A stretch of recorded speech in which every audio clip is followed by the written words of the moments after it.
يقول عبد الله وهو أحمد خديم من سماته محمد بسم الإله وهو الرحمن وهو الرحيم قاد للأمان الحمد لله على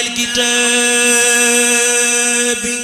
مع سبيع المسب العتاب سيدنا محمد خير الورى من قاد لي خدمته وسورا ثم صلاة الله والسلام على الذي مني له أقلام سيدنا سفينا المقدم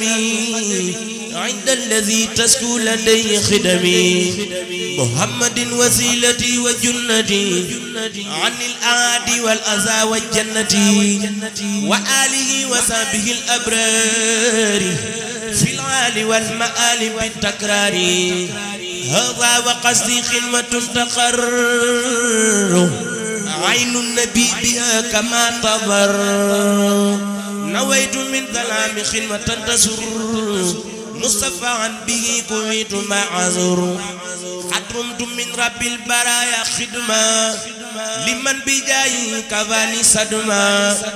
أحمد على خروج من ضرر وكل سوء وعناء وقرر أشكره شكرا يجر زين ñun jiital ñu xeebu lool Xadi Njaay mee di jëwriñ may jëwriñ ñu xeebu lool waaye mbooloo mépp yàlla ak sa jëmm ji ñoo tax ñu def lii ñu nit ñu wëlbatikuwaat dénkaat na mbooloo mi danoo bëgg bu déwénee lii julalu ku nekk fukk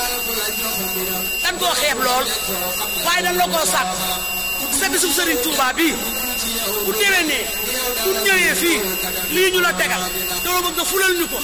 ba muy ay junniy junni man nga ko nag te sañ nga ko ñaan nan la daaw sama xol dafa fees samay rangoon tuur tey damay jàkkaarloog yow wax ak yow jaañ sambay naar mbooloo maa ngi nii lépp yow ñaan nan la lépp loo ci doon أصابا أرجوزة عابدة لله مع الكتاب والرسول الله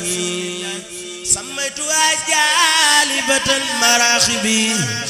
في آجل كآجل للراخب سميتها جالبة